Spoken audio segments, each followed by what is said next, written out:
In the supermarket line, my son-in-law shouted at the cashier, "Don't talk to the old man, he's just the gardener."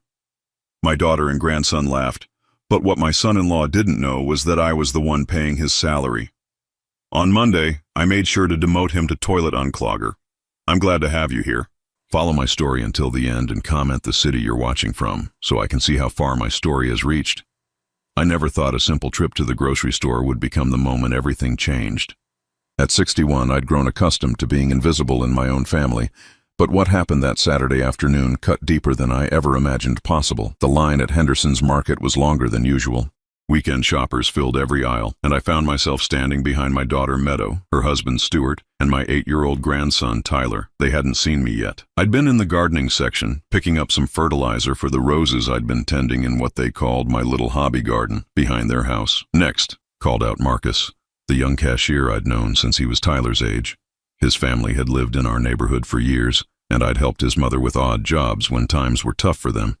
Stuart stepped forward, chest puffed out in that way he had when he wanted to assert dominance.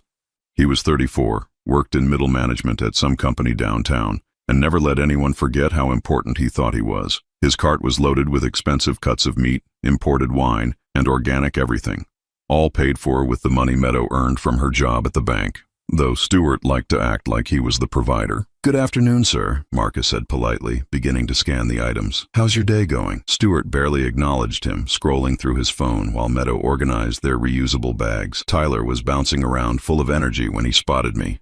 "Grandpa Noel!" he called out, his face lighting up with genuine joy. It was the purest thing I'd felt all week. That's when everything went wrong.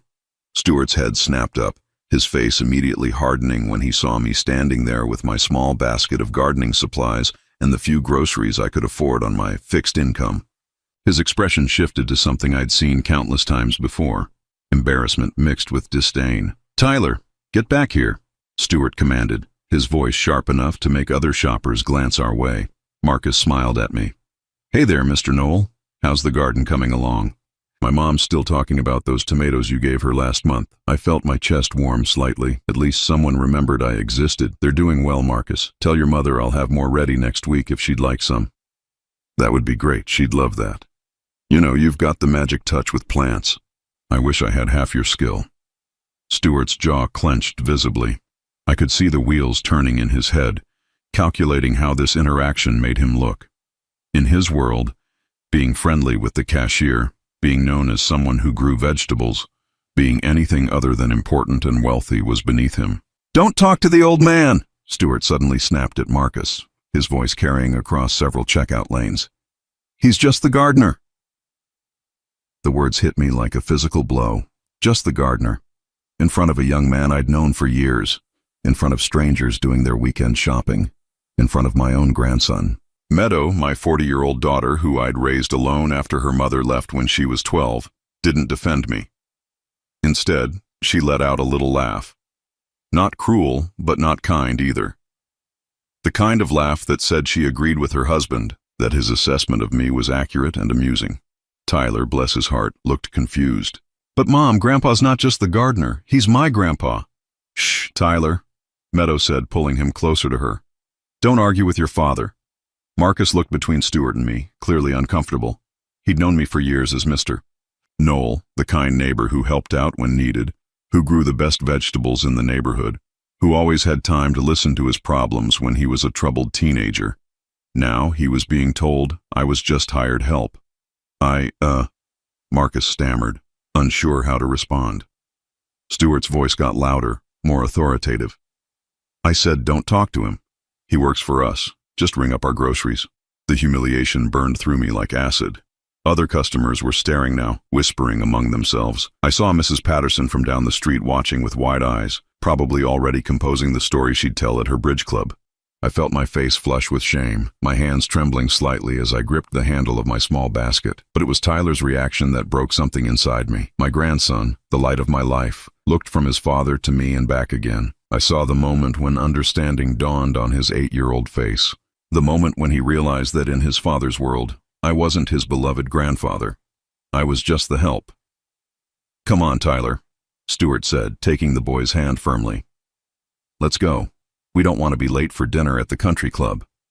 the country club, where I'd never been invited, despite the fact that I was the one who'd helped Meadow with the down payment on their house, where my grandson would learn to see people like me as invisible, as less than. As they walked away, I heard Tyler ask, "Dad, why can't Grandpa come to dinner with us?" Stuart's response carried back to where I stood frozen in line. "Because, grandson, some people are meant to serve, and others are meant to be served. Your grandfather serves us. That's his place." Meadow said nothing, not one word in my defense. I stood there for what felt like hours, but was probably only seconds, holding my small basket of humble groceries, feeling the weight of 61 years of life suddenly pressing down on me. Marcus finished with the next customer in awkward silence, and when my turn came, his eyes were full of sympathy I didn't want to see. "Mr. Noel, I'm sorry about that," he whispered as he scanned my items. "You know that's not how I see you, right?" I managed a weak smile. "Thank you, son. Don't worry about it." But I was worrying about it. I was drowning in it. The drive home was a blur of familiar streets that suddenly felt foreign. I pulled into the driveway of the small apartment I rented above the Martinez family's garage, climbed the narrow stairs to my tiny space, and sat heavily on my worn couch. That's when the tears came. Deep, silent sobs that shook my whole body, not just for what had happened today, but for all the years of being treated like I was nothing. All the family dinners where I sat at the kitchen table while they ate in the dining room. All the holidays where I was expected to help serve but not really participate. All the times Tyler had been told he couldn't spend too much time with Grandpa because I might fill his head with the wrong ideas about life. I'd told myself it was enough just to be near them, just to be part of Tyler's life in whatever small way they'd allow. I'd convinced myself that love meant accepting whatever scraps of affection they were willing to throw my way. But sitting there in my small apartment, my body still trembling from the humiliation, I realized something had broken inside me today. Something that couldn't be fixed with patience or understanding or hoping they'd eventually see my worth. For the first time in decades, I allowed myself to feel angry, really, truly angry. And that anger was about to change everything. That night, I couldn't sleep. The humiliation at the grocery store played over and over in my mind like a broken record. By 3 a.m, I found myself sitting at my small kitchen table with a cup of coffee, staring at the stack of financial documents I kept in a locked drawer. Documents that would shock Stuart speechless if he knew they existed. My hands shook slightly as I opened the folder marked Hartwell Industries. Inside were stock certificates, board meeting minutes, and quarterly reports for a mid-sized logistics company that employed 237 people. A company that Stuart worked for as a regional supervisor, making $68,000 a year plus benefits. A company I owned. I'd founded Hartwell Industries 23 years ago when Meadow was 17 and college was looming. Back then, I was working construction during the day and driving delivery trucks at night. Desperate to save enough money to give my daughter opportunities I'd never had. My back was destroying itself. My hands were permanently stained with grease and concrete dust. But I was determined that Meadow would never struggle the way I had. The logistics business started small. I noticed how inefficient the supply chains were for the construction companies I worked with, how much money was being wasted on poor coordination and scheduling. With $5,000 I'd scraped together and a business plan I'd written at this same kitchen table, I started making calls. The first year nearly killed me. 18-hour days, living on peanut butter sandwiches and instant coffee, sleeping 4 hours a night when I was lucky. But slowly, steadily, it grew. Small construction companies started using my services. Then larger ones. Within 5 years, I had a fleet of trucks and a warehouse. Within 10 years, I had contracts with 3 states' worth of businesses. I'd built it all in secret, using a business manager and maintaining the fiction that I was just Noel the handyman, Noel the gardener, Noel the guy who fixed things around the house. I told myself I was protecting Meadow from the pressures that came with money, from people who might want to use her for her father's wealth. The truth was more complicated than that. I was protecting myself from their judgment, from their potential greed, from the fear that they might only want me around for what I could provide financially rather than who I was as a person. How wrong I'd been about that last part. I flipped through the pages, remembering the day 3 years ago when Stuart had applied for a job at Hartwell Industries. He'd been unemployed for 6 months, his previous company having laid him off due to restructuring. Meadow had been stressed about money, worried about the mortgage, talking about having to ask me for help again. When I saw his application come across my business manager's desk, I'd felt a mix of emotions I still couldn't untangle. Pride that my company was successful enough to attract applicants. Nervousness about having my son-in-law work for me without knowing it. And something darker. Curiosity about what kind of employee Stuart would be when he thought no one important was watching. The performance reviews made for interesting reading now. Stuart was adequate at best. He showed up on time most days, did the bare minimum required, and spent a lot of energy trying to impress people he thought mattered while treating support staff poorly. His supervisor had noted multiple instances of Stuart being dismissive to warehouse workers, condescending to administrative assistants, and generally acting like he was too good for the job he was lucky to have, just like he acted with me. I remembered the day he got the promotion to regional supervisor. Meadow had been so proud, calling to tell me the good news. "Stuart's moving up in the world, Dad. This company really recognizes talent when they see it." I'd bitten my tongue, not mentioning that the promotion came with specific instructions from me to his supervisor to give Stuart just enough responsibility to keep him busy, but not enough to actually damage anything important. It was a glorified assistant position dressed up with a fancy title and a modest raise. Stuart had celebrated by taking Meadow and Tyler to an expensive restaurant and making sure to mention, loudly enough for other diners to hear, that he was now a regional supervisor for a major logistics company. He'd conveniently forgotten to mention that 6 months earlier he'd been unemployed and desperate. The irony wasn't lost on me. The man who'd humiliated me in public, who'd called me just the gardener, who'd told his son that some people were meant to serve while others were meant to be served. That man's paycheck came from my company. His health insurance, his retirement contributions, his paid vacation days, all of it funded by the wealth I'd built while he saw me as nothing more than hired help. I pulled out another folder, this one containing property records. The house where Meadow, Stuart, and Tyler lived wasn't just helped along by my down payment contribution. I'd co-signed the mortgage when Stuart's credit wasn't good enough to qualify a loan. I was technically part owner of their home, though they'd conveniently forgotten that detail over the years. The gardening supplies they mocked me for buying. I maintained the landscaping that kept their property value high. The little hobby garden Stuart dismissed? It saved them hundreds of dollars a month in grocery bills, though they never acknowledged that either. For 23 years, I'd built wealth while living like I was poor. I'd created jobs, supported families, contributed to the economy, all while letting my own family believe I was a failure.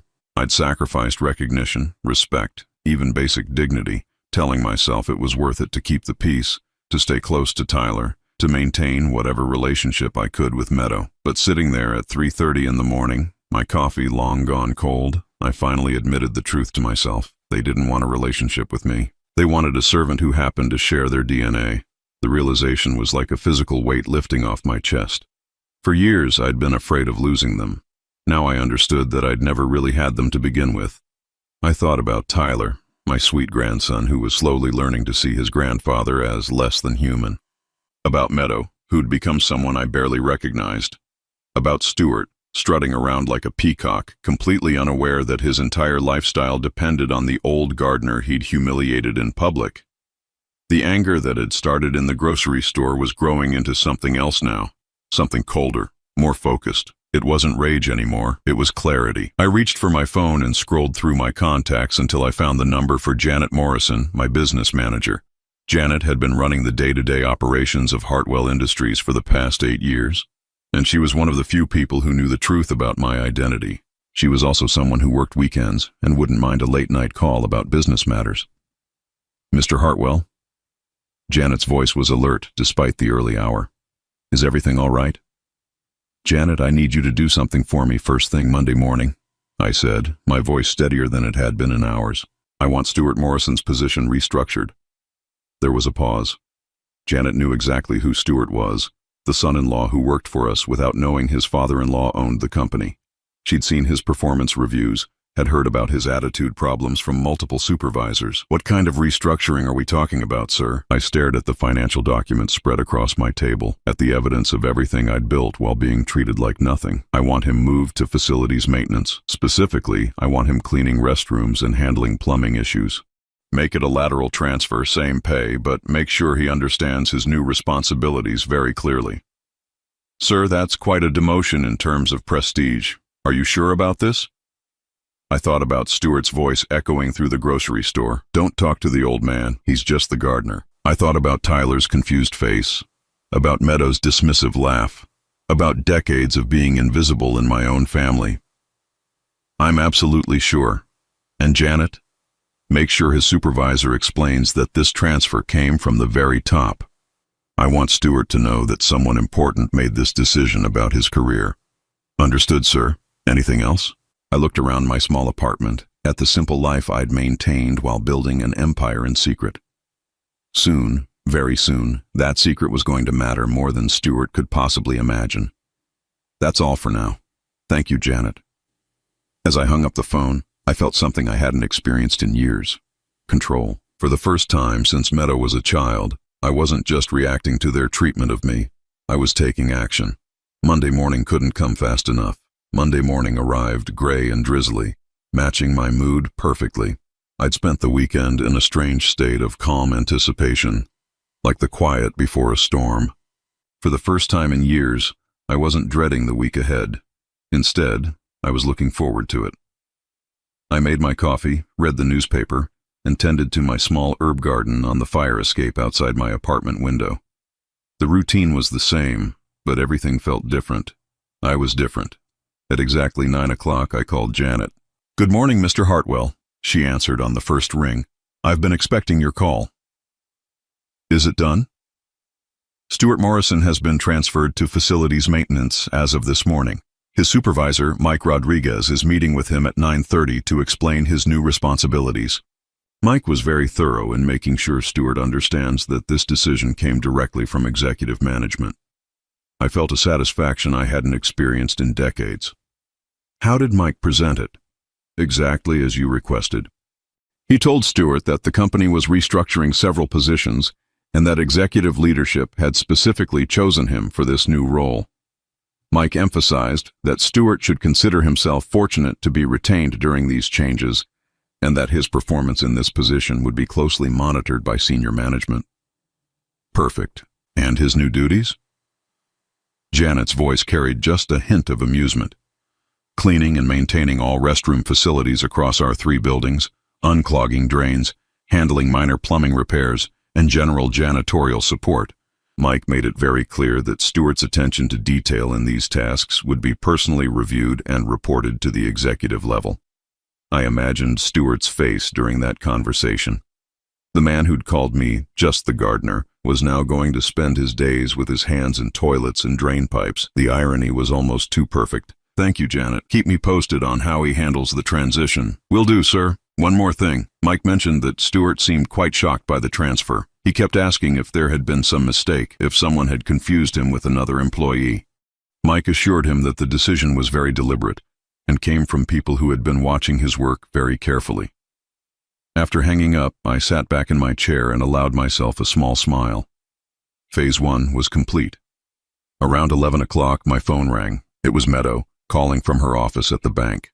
"Dad, you'll never believe what happened to Stuart today," she said, her voice strained with worry and confusion. I kept my tone neutral, concerned. "What's wrong, sweetheart?" "They moved him at work, just like that.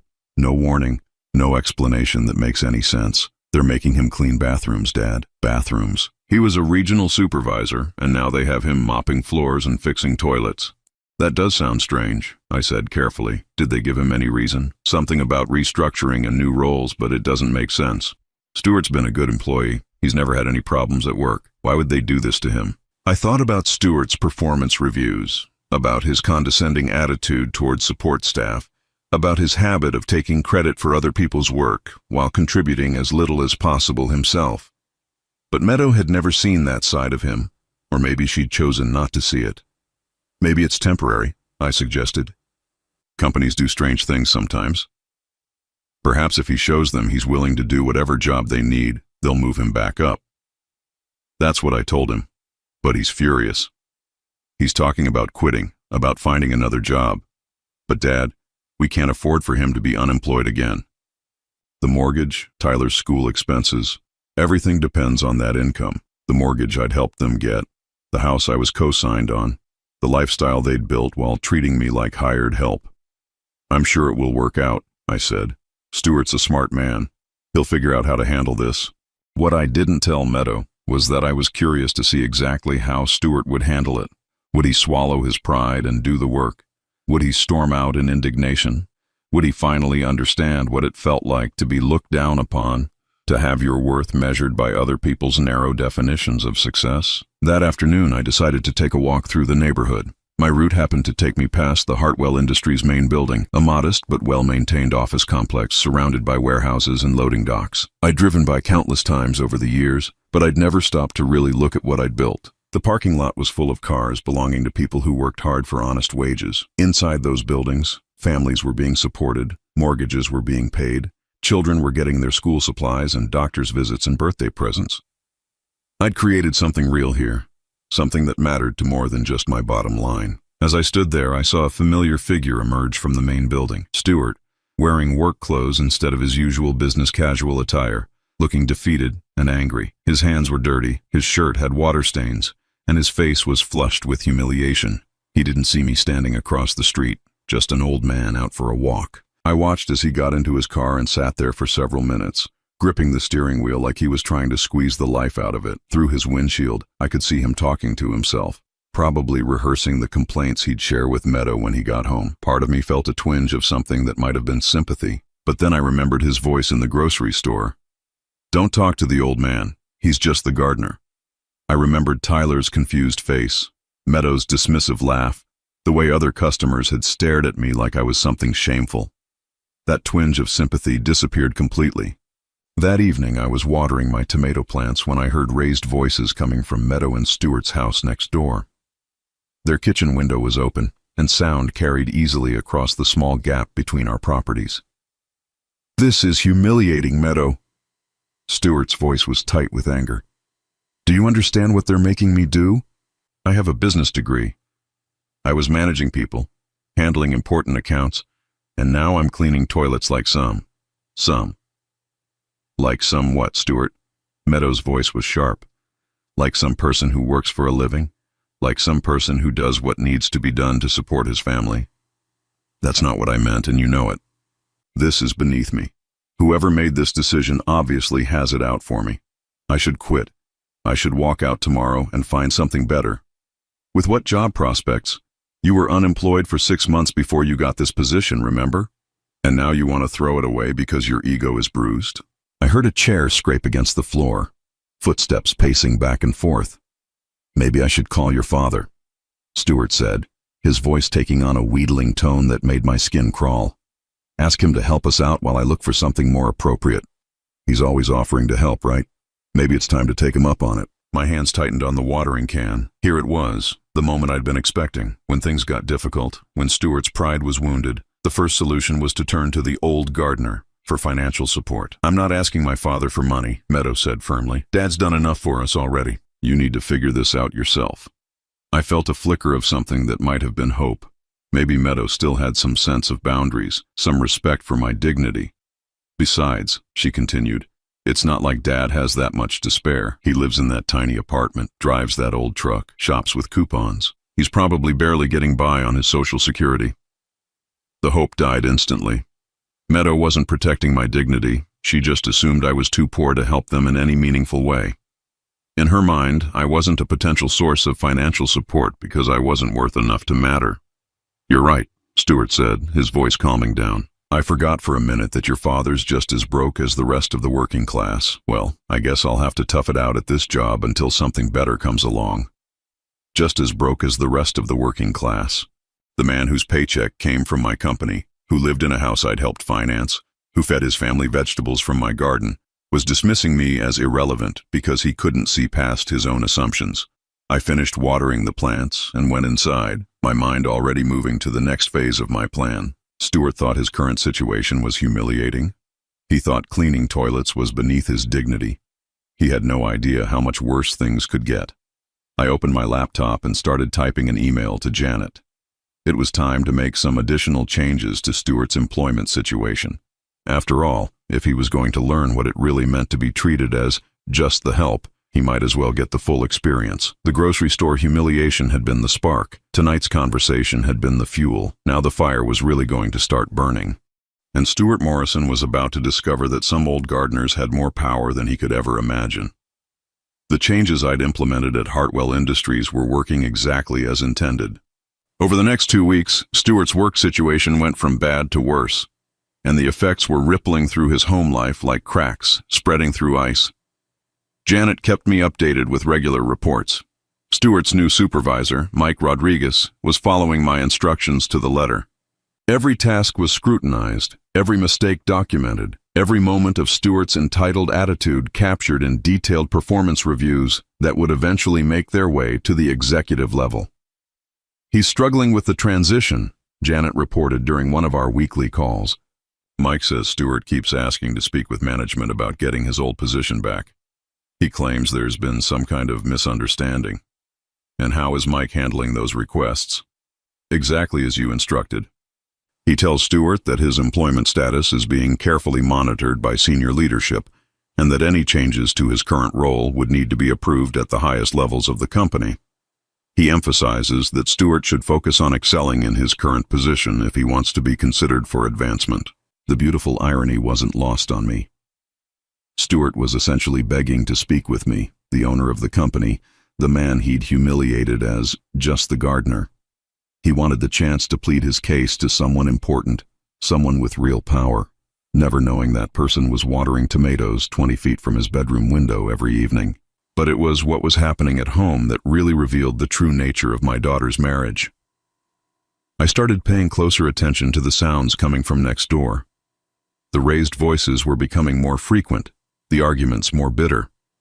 Stuart's frustration with his work situation was poisoning everything else in his life, and he was taking it out on the people closest to him. "I can't live like this, Meadow," I heard him say one evening as I was tending my small garden. "Do you understand what it's like to have people look at you like you're nothing? To have your coworkers smirk when they see you coming out of a bathroom with a mop and bucket?" The question hit me like a physical blow. Did I understand what it was like to be looked at like nothing? I'd been living that reality for years, courtesy of Stuart himself. "It's temporary," Meadow's voice carried through their open kitchen window. "You just need to show them you're willing to do whatever it takes." Easy for you to say. You're not the one crawling around fixing toilets while people half your age treat you like hired help. Hired help. The phrase he'd used to describe me to Tyler, to teach my grandson that some people existed to serve others. Now Stuart was discovering what that actually felt like, and he couldn't handle it. "Maybe this is a lesson," Meadow said, her voice carrying a sharp edge I'd rarely heard before. "Maybe you need to learn some humility." "Humility?" Stuart's voice rose dangerously. "Are you taking their side now? Are you saying I deserve this?" What followed was the sound of something slamming, a cabinet door maybe, or Stuart's fist against the wall. Then Tyler's small voice, scared and confused. "Daddy, why are you yelling?" "Go to your room, Tyler," Stuart snapped. "Adults are talking." I heard the boy's footsteps retreating and my heart ached for him. Tyler was learning new lessons now, watching his father's true character emerge under pressure. The man who'd seemed so confident and successful was revealing himself to be someone who couldn't handle adversity with grace. A few days later, the situation escalated. I was coming back from the grocery store when I saw Meadow's car in their driveway, home from work earlier than usual. Through their living room window, I could see her and Stuart in what looked like an intense conversation. As I climbed the stairs to my apartment, their voices became clearer. "The electric bill is past due, Stuart. Past due. How did you let it get this bad?" "I've had other things on my mind, okay? Like the fact that my career is being flushed down the toilet by people who don't appreciate my value."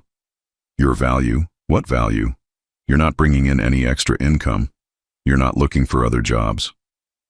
You're just complaining and feeling sorry for yourself while the bills pile up. I'm doing the best I can in an impossible situation." "No, you're not. You're wallowing. And meanwhile, I'm working extra hours at the bank trying to cover the shortfall. And Tyler's asking why Daddy's always angry." There was a long pause, then Stuart's voice, colder than I'd ever heard it. "Maybe the problem isn't my job.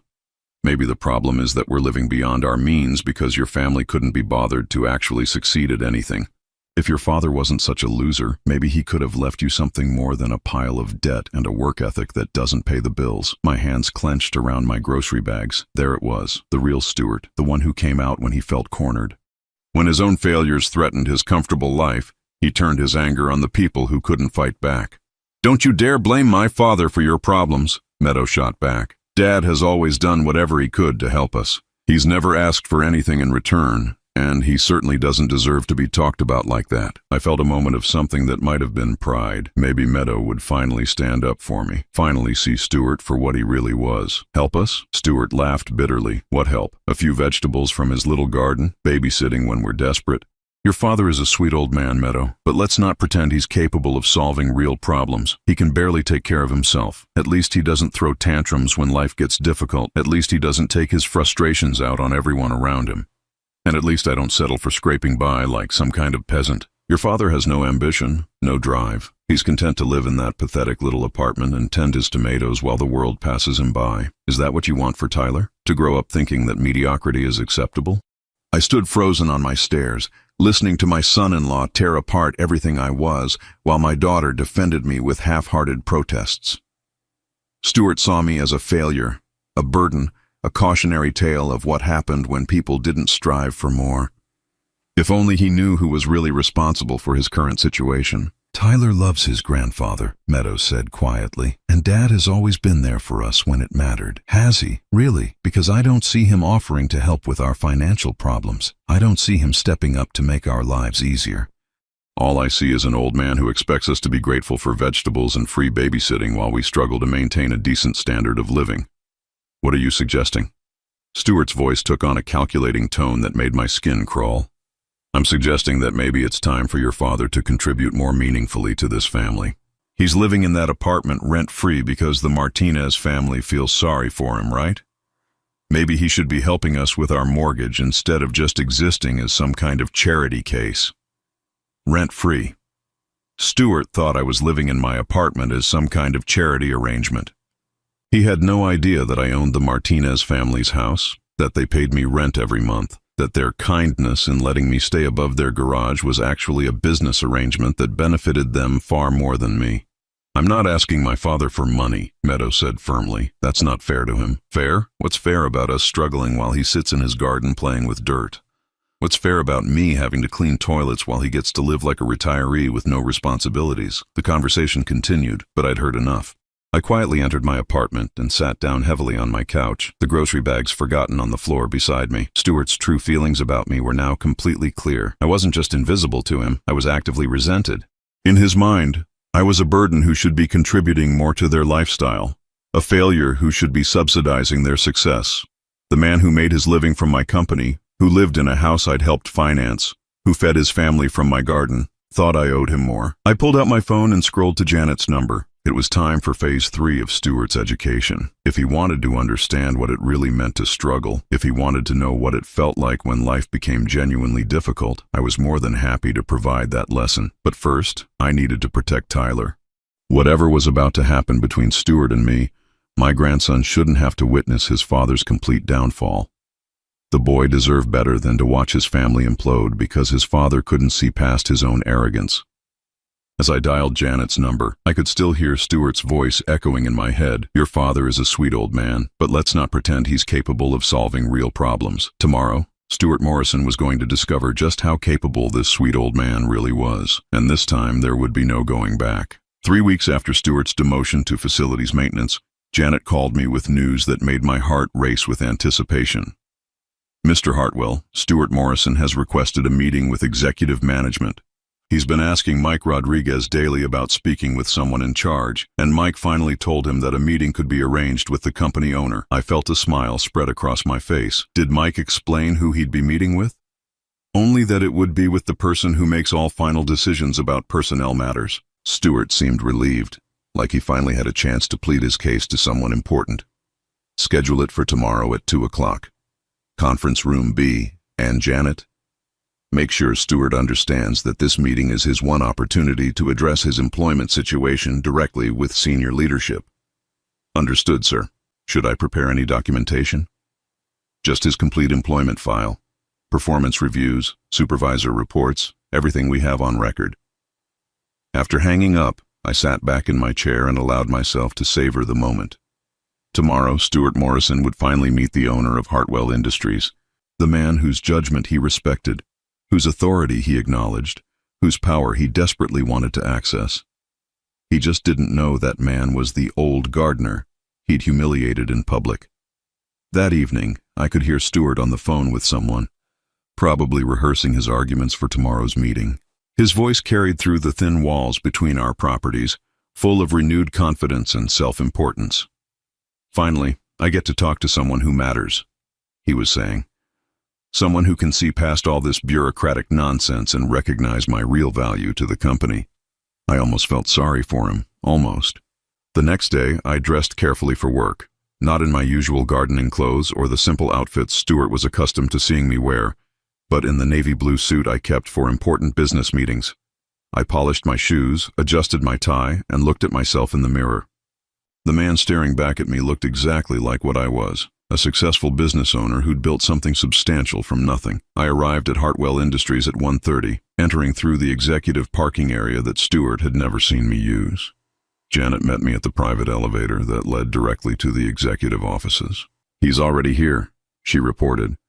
"Arrived 20 minutes early.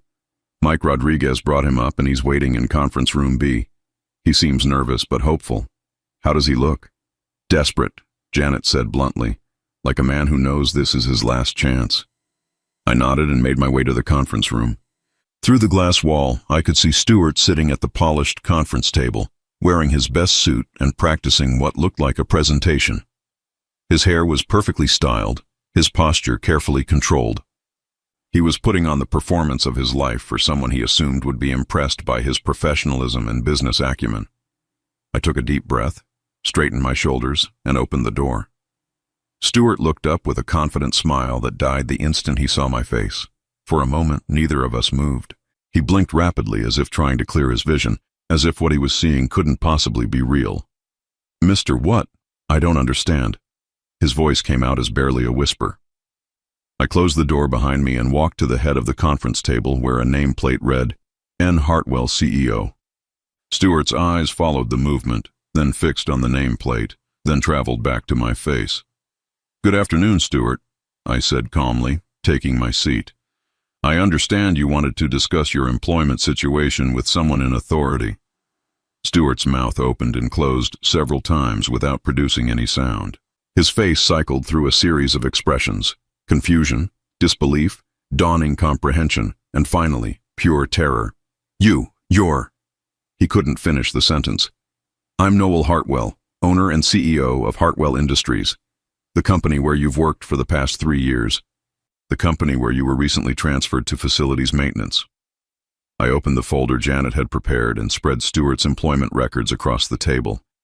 "These are your performance reviews. Would you like to discuss them?" Stuart's hands were shaking now. He gripped the edge of the table so hard his knuckles turned white. "This is impossible. You're Meadow's father. You live in that apartment. You garden. You can't be." "I can't be what, Stuart? Successful? Important? Someone whose opinion matters?" I leaned back in my chair, studying his face. "What exactly did you think I couldn't be?" The color drained from Stuart's face as the full implications hit him. Every condescending comment, every dismissive gesture, every moment he'd treated me like hired help, all of it had been directed at the man who controlled his livelihood. "I didn't know," he whispered. "I had no idea." "No, you didn't, because you never bothered to actually see me, did you? You saw what you expected to see, an old man who worked with his hands, who lived modestly, who didn't fit your definition of success. It never occurred to you that appearances might be deceiving." Stuart was breathing heavily now, sweat beading on his forehead despite the cool temperature in the conference room. "Mr. Hartwell, sir, I can explain." "Explain what? Your performance at this company? Your attitude toward support staff? Your habit of taking credit for other people's work while contributing as little as possible yourself?" I tapped the performance reviews. "It's all documented here, Stuart. Every supervisor you've worked under has noted the same patterns." I've always tried to do my best. Have you?" Because according to these reports, you've consistently treated warehouse workers with contempt, dismissed administrative staff as beneath your notice, and generally acted like you were too good for any job that didn't feed your ego. I looked up from the papers. Does that sound familiar? Stuart's breathing was becoming erratic. He looked like a man who was drowning and couldn't find anything solid to grab onto. The grocery store, he said suddenly, his voice cracking, when I told the cashier not to talk to you, when you called me just the gardener in front of my grandson, when you laughed at the idea that I might deserve basic human respect, when you taught Tyler that some people exist to serve others. I set the papers down and fixed him with a steady stare. Yes, Stuart, I remember that conversation very clearly. Stuart buried his face in his hands. When he looked up again, his eyes were red-rimmed and desperate. Please, I'm sorry. I didn't understand. If I had known who you were. If you had known I was wealthy, you would have treated me differently. If you had known I had power, you would have shown me respect. But the man I actually am, the grandfather who loves Tyler, the father who helped you buy your house, the person who grows vegetables to feed your family, that man deserved nothing but contempt. That's not what I meant. Isn't it? Because from where I'm sitting, it sounds exactly like what you meant. You respect power and money, Stuart. You don't respect people. Stuart slumped in his chair, the fight going out of him completely. What are you going to do? Are you going to fire me? I considered the question seriously. Firing him would be simple, clean, satisfying, but it would also be temporary. Stuart would find another job eventually, probably learn nothing from the experience and continue treating people the same way he always had. That depends entirely on you, I said finally. You have two choices. You can continue working in facilities maintenance, do the job to the best of your ability, and learn what it really means to work hard for honest wages. Or you can quit, find another position somewhere else, and continue living the same way you always have. You're giving me a choice? I'm giving you exactly what you've always had. The opportunity to prove what kind of man you really are when no one important is watching. I stood up and walked to the window, looking out at the parking lot where Stuart's car sat next to those of warehouse workers and office clerks. The difference is that now you know someone important is always watching. Stuart was quiet for a long time. When he finally spoke, his voice was small and defeated. Why didn't you tell us? Why keep it secret? I turned back to face him. Because I wanted to know who you really were. I wanted to see how you'd treat people when you thought they couldn't help or hurt you. I wanted to know what kind of father figure you'd be for Tyler, what kind of husband you'd be for Meadow, what kind of man you'd be when you thought no one was keeping score. And now you know. Yes, now I know. I returned to my seat and gathered up the performance reviews. The question is, what are you going to do with that knowledge? Stuart looked lost, like a man whose entire worldview had just collapsed around him. Does Meadow know? About the company, about any of this? No. And whether she finds out depends entirely on how you handle yourself from this point forward. I could see the wheels turning in Stuart's head, calculating angles, looking for advantages. Even now, even in his moment of complete defeat, he was thinking about how to spin this situation to his benefit. If you're thinking about using this information to try to manipulate Meadow or Tyler, I should mention that there are other consequences I haven't implemented yet, I said quietly. This conversation is just the beginning, Stuart, not the end. The threat hung in the air between us, and Stuart's face went pale again. He was finally beginning to understand that his entire life, his job, his house, his comfortable lifestyle, all of it existed at my discretion. What do you want from me? He asked, his voice barely audible.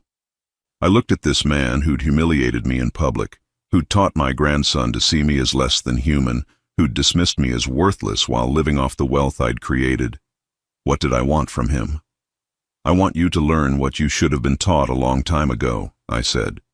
That every person deserves respect regardless of their job or their bank account or their social status. That character isn't measured by what you own, but by how you treat people who can't do anything for you. I stood up and walked toward the door. You start your regular shift tomorrow at 7 a.m.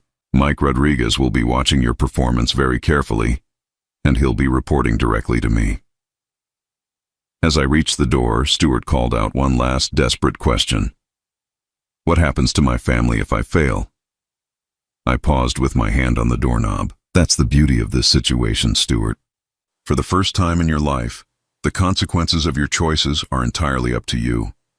I left him sitting alone in that conference room, staring at the nameplate that had just turned his world upside down. Tomorrow would be the real test, whether Stuart Morrison was capable of learning humility, or whether some people were simply too proud to change. Either way, the old gardener was finally in control. The months that followed my revelation to Stuart brought changes I never could have anticipated. Not just in his behavior, but in the entire dynamic of our family, and most importantly, in my own sense of self-worth. Stuart did not quit his job at Hartwell Industries. Instead, he threw himself into facilities maintenance with a dedication that surprised everyone, including me. Janet's reports painted a picture of a man genuinely trying to change, not because he was pretending for my benefit, but because he was finally learning lessons that should have been taught decades earlier. He's been early to work every day for 6 weeks, Janet told me during one of our regular check-ins. Mike Rodriguez says he's stopped complaining about the work and started asking how he can do it better. Yesterday, he spent his lunch break helping train a new employee, showing him the ropes without being asked. I found this hard to believe at first. Stuart had never shown kindness to people he considered beneath him, but Janet's reports were consistent, and more importantly, I was seeing changes at home that couldn't be faked. The angry outbursts had stopped. The constant complaints about his job had been replaced by a quieter, more thoughtful demeanor. Most significantly, Stuart had started treating me differently, not with the desperate respect of someone who knew I held power over him, but with genuine courtesy that seemed to come from a place of authentic remorse. It was Tyler who helped me understand what was really happening. "Grandpa Noel," he said one afternoon as we worked together in my garden, "Daddy's been different lately." "Different how, buddy?" I asked, showing him how to properly stake a tomato plant. "He doesn't yell as much, and yesterday, when we went to the store, he said thank you to the lady who bagged our groceries. He never used to do that." Out of the mouths of babes. Tyler had noticed something that took me weeks to fully comprehend. Stuart wasn't just changing his behavior around me. He was changing his behavior around everyone. The real transformation became apparent about 3 months after our conference room confrontation. I was coming home from my weekly grocery shopping when I saw Stuart in the front yard with Tyler, teaching him how to use basic tools to fix a loose board on their fence. "The important thing," I heard Stuart saying as I climbed my stairs, "is to be respectful to people who work with their hands. People who fix things, who build things, who grow things. They're doing important work that makes everyone else's life better." I stopped dead in my tracks. Stuart was teaching Tyler the exact opposite of what he'd taught him in the grocery store that day.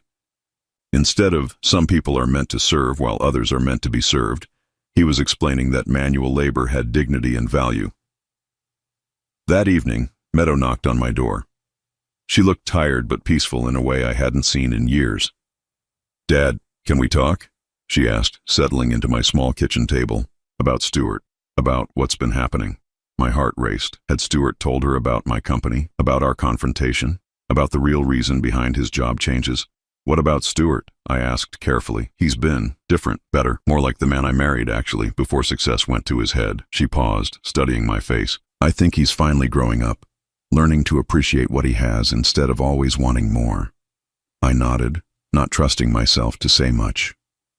"I also think," Meadow continued, "that I owe you an apology. I've let Stuart's attitude toward you influence how I treated you, and that wasn't fair. You've always been there for us, Dad. Always. And I haven't been grateful enough." The words hit me harder than I expected. This wasn't the result of Meadow learning about my wealth or my power. This was just her seeing me clearly for the first time in years. "You don't need to apologize, sweetheart," I said, my voice rougher than intended.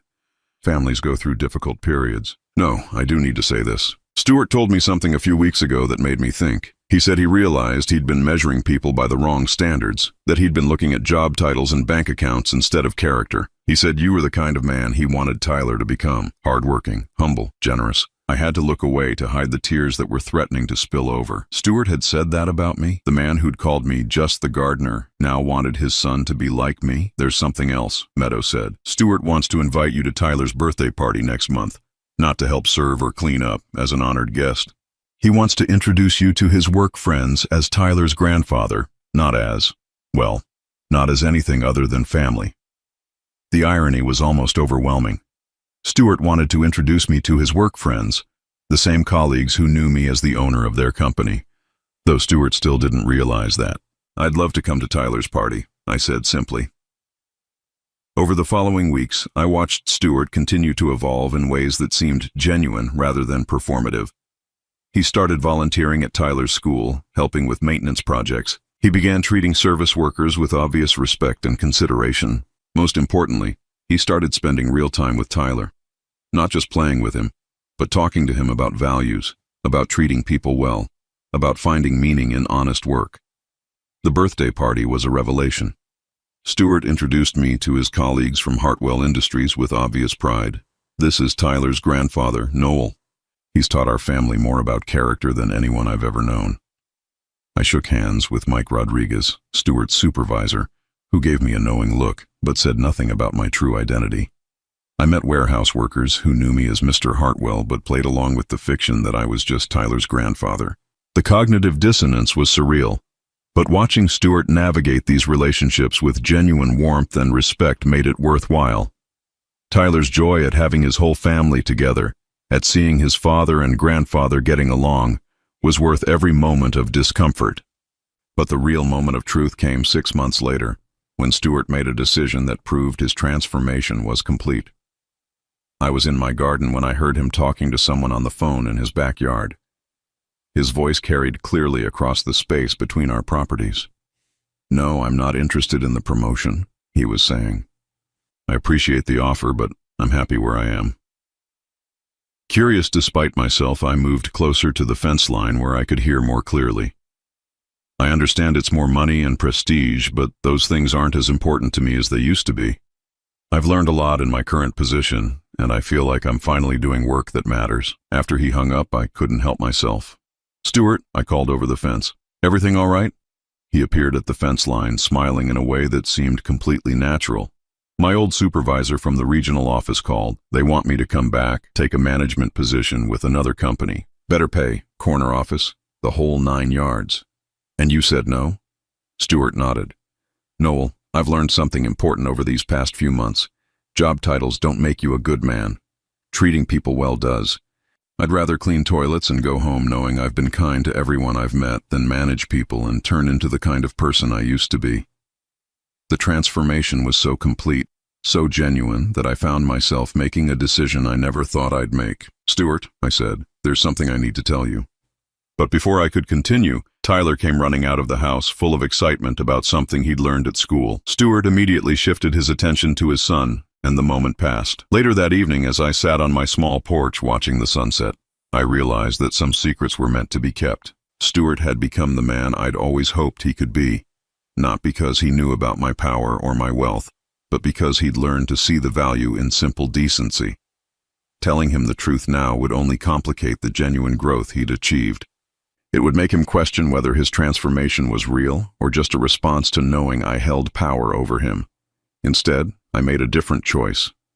I called Janet and arranged for Stuart to be promoted back to regional supervisor, not as a gift, but because his performance in facilities maintenance had genuinely impressed his supervisors. His kindness to coworkers, his work ethic, and his changed attitude had been noted by everyone who worked with him. When Stuart got the news about his promotion, he came to talk to me before celebrating with Meadow. "Noel, I wanted to thank you," he said, standing at my kitchen door with tears in his eyes. "This past year, watching how you've lived your life, seeing how you treat people with respect regardless of their circumstances, it's taught me what being a man really means." "You did the work yourself, Stuart," I replied honestly. "I just provided an example. I know I can never fully make up for how I treated you before, especially that day at the grocery store, but I want you to know that Tyler will never hear me speak disrespectfully about anyone again. He's going to grow up knowing that every person has value." As Stuart walked back to his house to share the good news with his family, I felt a peace I hadn't experienced in decades. The humiliation at the grocery store had been the catalyst for everything that followed, but what emerged from that pain was something I never could have orchestrated deliberately. My family was whole again, not because I'd used power to force respect, but because I'd given Stuart the space to discover his own capacity for growth. Tyler would grow up with a father who understood the value of treating people well. Meadow had a husband who'd learned to appreciate what he had rather than always wanting more. And me? I was no longer invisible, no longer just the gardener. I was exactly what I'd always been, a man who'd built something meaningful with his life, who'd raised a daughter with love and sacrifice, who'd been there for his family when they needed him most. The secret of Hartwell Industries remained safe, locked away with Janet and the handful of people who needed to know. But the secret that mattered more, the secret of my worth as a human being, was finally visible to the people I loved most. That night I stood in my small garden, surrounded by the tomatoes and herbs that had sustained my family through lean times, and felt genuinely wealthy for the first time in my life. Not because of the money I'd accumulated or the business I'd built, but because I'd finally learned the most important lesson of all. Sometimes the greatest power isn't in revealing what you can do to people. Sometimes it's in giving them the chance to discover what they can become. And sometimes the quiet dignity of an old gardener is worth more than all the corner offices and executive titles in the world. Now I'm curious about you who listen to my story. What would you do if you were in my place? Have you ever been through something similar? Comment below, and meanwhile, I'm leaving on the final screen 2 other stories that are channel favorites, and they will definitely surprise you. Thank you for watching until here.